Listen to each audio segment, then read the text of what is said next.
ಎಲ್ಲ ವೇದ ಪಾಠದ ಯೋಗ ವಿದ್ಯಾರ್ಥಿಗಳೇ, ಯೋಗ ಮೂಲತಃ ಒಂದು ಆಧ್ಯಾತ್ಮಿಕ ಅನುಶಾಸನವಾಗಿದೆ. ಪರಿಷ್ಕೃತ ವಿಜ್ಞಾನ ಆಧಾರಿತವಾಗಿದೆ. ಆರೋಗ್ಯಕರ ಜೀವನ ಶೈಲಿಯಾಗಿದೆ. ಇಂದು ವಿಶ್ವದ ಎಲ್ಲ ಜನಾಂಗದವರನ್ನು ನಮ್ಮ ಭಾರತೀಯ ಸಂಸ್ಕೃತಿ ಕಲೆಯಾದ ಯೋಗ ಬಲವಾಗಿ ಆಕರ್ಷಿಸ್ತಾ ಇದೆ. ಈಗಾಗಲೇ ನಮಗೆಲ್ಲ ತಿಳಿದಂತೆ ವಿದ್ಯಾರ್ಥಿಗಳೇ, ಯೋಗದಿಂದ ದೈಹಿಕ, ಮಾನಸಿಕ, ಸಾಮಾಜಿಕ, ಆಧ್ಯಾತ್ಮಿಕವಾಗಿ ವಿಕಸಗೊಳ್ಳಲು ಸಾಧ್ಯ ಎಂದು ದೃಢವಾಗಿದೆ. ದೈಹಿಕ ಆರೋಗ್ಯ, ಚಿತ್ತ ಶಾಂತಿ, ಆಧ್ಯಾತ್ಮಿಕ ಸಾಧನವಾದ ಯೋಗ ನಮ್ಮ ಭಾರತೀಯ ವಿಶಿಷ್ಟ ಪರಂಪರೆಯಾಗಿದೆ. ನಮಗೆಲ್ಲ ತಿಳಿದಂತೆ ಯೋಗ ಎನ್ನುವ ಪದ ಸಂಸ್ಕೃತ ಮೂಲಧಾತುವಾದ ಯುಜ್ ಎನ್ನುವುದರಿಂದ ಬಂದಿದೆ. ಕೂಡಿಸು, ಜೋಡಿಸು, ಸೇರಿಸು, ಒಂದಾಗಿಸು, ಐಕ್ಯಗೊಳಿಸು ಎನ್ನುವ ಅರ್ಥಗಳನ್ನು ಕೊಡುತ್ತದೆ. ಭಾರತೀಯ ಸಂಸ್ಕೃತಿ ಕಲೆಯಾದ ಯೋಗವನ್ನು ನಮಗೆ ಅಧಿಕೃತವಾಗಿ ವೈಜ್ಞಾನಿಕವಾಗಿ ಪರಿಚಯ ಮಾಡಿಕೊಟ್ಟಂತಹ ಋಷಿಮುನಿ ಪತಂಜಲಿ ಋಷಿಮುನಿಗಳು ನಮಗೆ ತಿಳಿಸಿಕೊಟ್ಟಿದ್ದಾರೆ. ಬೇರೆ ಯೋಗ ಚಿತ್ತ ವೃತ್ತಿ ನಿರೋಧ ಅಂತ ಪತಂಜಲಿ ಋಷಿಮುನಿಗಳು ನಮಗೆ ತಿಳಿಸಿದ್ದಾರೆ. ನಮಗೆ ದೊರಕಿರುವ ದಾಖಲೆಗಳ ಪ್ರಕಾರ ಪತಂಜಲಿ ಋಷಿಮುನಿಗಳ ಯೋಗಶಾಸ್ತ್ರವೇ ಅತ್ಯಂತ ಶ್ರೇಷ್ಠವಾಗಿದೆ, ಪ್ರಾಚೀನವಾಗಿದೆ, ಅಧಿಕೃತವಾಗಿದೆ. ಯೋಗ ಚಿತ್ತ ವೃತ್ತಿ ನಿರೋಧ ಅಂತ ಹೇಳ್ತಾರೆ.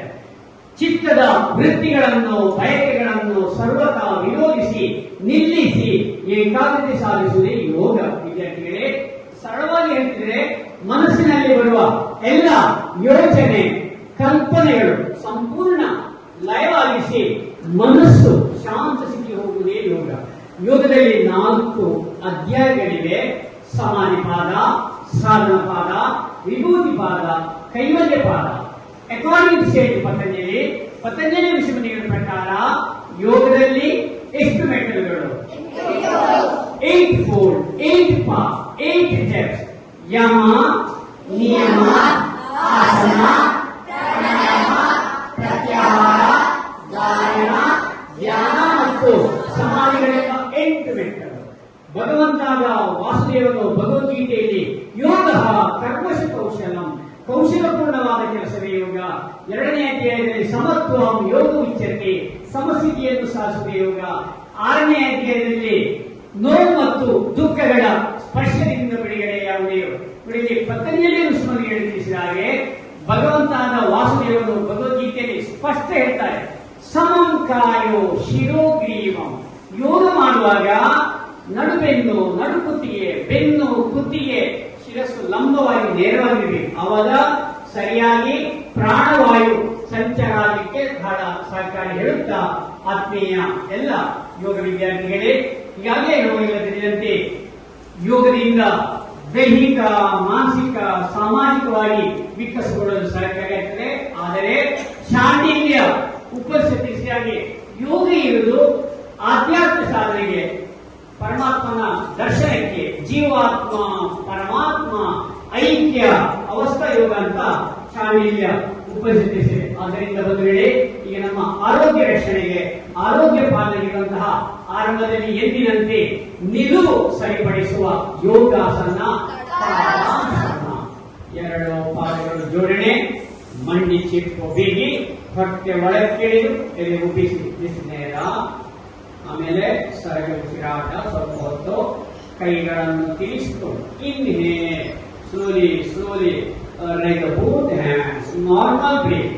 1, 2, 3, 4. ಇಷ್ಟೇ ತೆಗಿಬೇಕು. ತೋಳುಗಳು ಕಿವಿಗೆ ಬಾಗಿಲಿ. 7, 8, 9, 10. Turn the hands. Exhale. ಇದರಿಂದ ಬೆನ್ನಿನ ನರಗಳ ಸಮೂಹ ಪುನಶ್ಚೇತಗೊಳ್ಳುತ್ತದೆ. ತಾಡಾಸನ ವಿನ್ಯಾಸ ಮಾಡೋಣ. ಕಾಲಗಳ ಇನ್ಹೇಲ್ ಮಾಡಿ, ಇಂಟರ್ಲಾಕ್ ಮಾಡಿ, ಎಕ್ಸೇಲ್. ಆಮೇಲೆ ಇನ್ಹೇಲ್, ಟಚಿಂಗ್ ಟೋಸ್ ಇಲ್ಲಿ. Normal breath. 1, 2, 3, 4, 5. ತೋಳುಗಳು ಕಿವಿಯುತ್ತಬೇಕು. 7, 8, 9, 10. ರಿಲ್ಯಾಕ್ಸ್. ಈಗ ಎಲ್ಲರೂ ಆದಷ್ಟು ಶಿಸ್ತುಬದ್ಧವಾಗಿ ಕರೆಕ್ಟ್ ಆಗಿ ಒಂದು ಕಾಲಲ್ಲಿ ಅಭ್ಯಾಸ ಮಾಡುವ ಆಸನ. ಇದು ಏಕಾಗ್ರತೆಗೆ, ಕಾನ್ಸಂಟ್ರೇಷನ್ಗೆ, ಕಾಲಿನ ಮಾಂಸಖಂಡಗಳು ಪಡೆಯಲಿಕ್ಕೆ ಸಮತೋಲಿಸಿ ಯಾರಿಗೆ ಈ ಆಸನ ಸರಿ ಬರ್ತದೆ ಮುಂದೆ ಹೋಗ್ಲಿಕ್ಕೆ ಸುಲಭ. ಇದುವೇ ಬರೋದಿಲ್ಲ ಮುಂದೆ ಹೋಗ್ಲಿಕ್ಕೆ ಕಷ್ಟ. ಅದಕ್ಕೆ ನೀವು ಮಾಡೋದು ಒಂದೇ ಕಡೆ ಫೋಕಸ್ ಇರಬೇಕು. ಆರ್ಥರೈಟಿಸ್ ನೀ ಪೇನ್ ಮಕ್ಕಳಿಗೆ ಮಾಡಿ, ಮಕ್ಕಳಿಗೆ ಬಹಳ ಇಂಪಾರ್ಟೆಂಟ್. ಪ್ರಥಮವಾಗಿ ತಾಡಾಸನ. ನಿಮ್ಮ ದೃಷ್ಟಿ ಒಂದೇ ಕಡೆ ಇದೆ. ಯಾರಿಗೆ ತೀರಾ ಕಷ್ಟ ಎರಡು ಕಾಲು ಮಾಡಿ. ಈಗ ನಿಮ್ಮ ಬಲ ಕಾಲನ್ನು ಮಡಚಿಕೊಂಡು ಎಡತೊಡೆಯ ಮೂಲೆಗೆ ಸೇರಿಸಿ ಬಲಕಾಲ. ಆಮೇಲೆ ಟರ್ನ್ ಹ್ಯಾಂಡ್ ಇನ್ ಹೇರ್ ಮೆಲ್ಲಗೆ ಮೆಲ್ಲಗೆ ನೋಡಿ, ಮೆಲ್ಲಗೆ ರೈತ ಬೋಧೆ ಕೈಯನ್ನು ಶಿರಸ್ಸಿನ ಮೇಲೆ ತಂದು ಕೈ ಮುಗಿರಿ. ಸಹಜ ಉಸಿರಾಟ. 1 2 3 4 5 6 7 8 9 10. ಮೆಲ್ಲಗೆ ಸಾವಕಾಶ ಮೆಲ್ಲಗೆ. ಎಸ್ ವಿದ್ಯಾರ್ಥಿಗಳೇ, ಎಡಕಾಲನ್ನು ಮಡಚಿಕೊಂಡು ಬಲ ತೊಡೆಯ ಮೂಲೆ ಮಾಡಿ. Turn the hands in here, raise the both hands. ಹಾಗೆ ತೋಳುಗಳು ಉಸಿರಿಯಲ್ಲಿ ದಿಸಿ ನೇರ ಸಹಜ ಉಸಿರಾಟ. 1 2 3 4 5 6 7 8 9 10. Good. Turn the hands. Exhale. ನಿರ್ಮಲತೆಗಾಗಿ ಶಾಂತಿಗಾಗಿ ಮಾಡೋಣ. ಅಡ್ಜಸ್ಟೆಡ್. ಕಣ್ಣುಚ್ಚಿ ಕ್ಲೋಸ್ ಯುವರ್ ಐಸ್. ಅಲ್ಲಬಾರ್ದು. ಚಿನ್ನುದ್ರೆ 3 fingers is up, back to head. ಶಾಂತವಾದ ವಾತಾವರಣ ನಿರ್ಮಾಣ ಮಾಡೋಣ. ಹಾಗೆ ಗಾಢವಾದ ಮೌನಕ್ಕೆ ಹೋಗೋಣ. ಅಡ್ಜಸ್ಟೆಡ್. ಬೆನ್ನೇರ. ಕಣ್ಣುಚ್ಚಿ ಆಂತರಿಕ ವಿಷಯಗಳಾದ ಶ್ವಾಸೋಚ್ಛ್ವಾಸವನ್ನೇ ಗಮನಿಸಿ.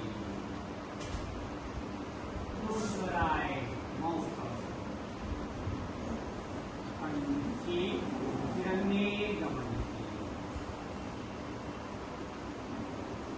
ಸ್ಲೋಲಿ ಕಂಪದ ಈಗ ದೀರ್ಘ ಉಸಿರಾಟ. ದೀರ್ಘವಾಗಿ ಉಸಿರನ್ನು ಒಳಗಿಟ್ಟುಕೊಳ್ಳಿ.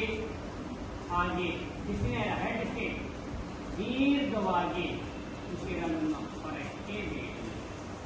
ಪೂರಕ ರೇಖೆ